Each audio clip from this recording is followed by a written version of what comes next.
So ayun guys, yun. Sabi ko magbablog na ulit ako. Malay mo ba kayo maman tayo. At dahil wala naman ako ginagawa, pagkakalabas ko ng trabaho, mag-i-inquire ngayon ako sa gym. Tapos diretso gym na din. Ayun. Punta ako ngayon sa motor ko guys. Yan yung motor ko, si Budol.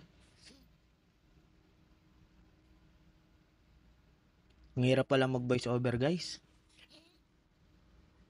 Pero okay lang yan.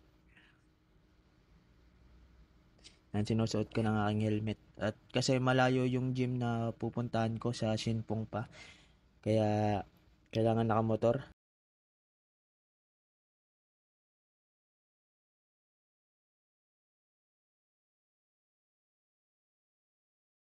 Yan nga pala yung gym na pagjijiman ko guys. Sa Shinpong po. Naka-promo sila guys. 1.4 lang yung binayaran ko monthly. Kompleto na gamit. Unlimited. Tapos may shower sa loob. Pwede kayo mag-shower dyan. Marami nga palang Pinoy na nag-gym dyan guys. Marami akong kasabay. Yan yung contact nila. Tsaka line. Pwede nyo silang i-message or tawagan.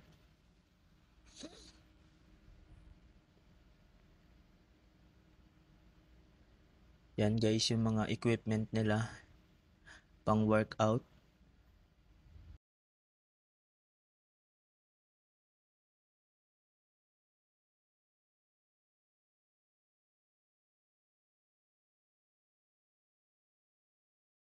May locker sila, tapos may CR, tapos may shower. Yan, kung pwede kayo mag-shower dyan guys, pagkakatapos nyo. Ang hirap mag-voice over guys, pagpasensya nyo na, first time ko mag-voice over. Medyo natatawa pa nga ako sa sarili ko pag nag-voice over. Ayan, syempre yan. Ano muna tayo? Stretching. Syempre, first day natin sa gym ulit. Kaya, chest day. First day, chest day. Ayan, guys. Pakita ko yung mga workout na ginagawa ko pa, guys. Pag nagche-chest day ako. Yun nga pala, guys, hindi ako professional, no? Nanonood-nood lang din ako sa YouTube, sa TikTok, yung mga workout na ginagawa nila. Tapos, ginagaya ko na lang din. Ayan guys. Yan yung first first workout. Hindi ko alam kung anong tawag diyan. Bahala na kayo. Yan, second workout. Pinutol-putol ko na guys kasi masyadong mahaba. Bahala na kayo. Bahala kayo diyan. Sana suportahan niyo ako guys sa aking pagbo-vlog. Yan, tapos iyan, diba? Masakit na yung balikat ko diyan guys. Kasi medyo napa-heavy yung buhat ko pero carry pa. Caring. Yabang oh. Yabang.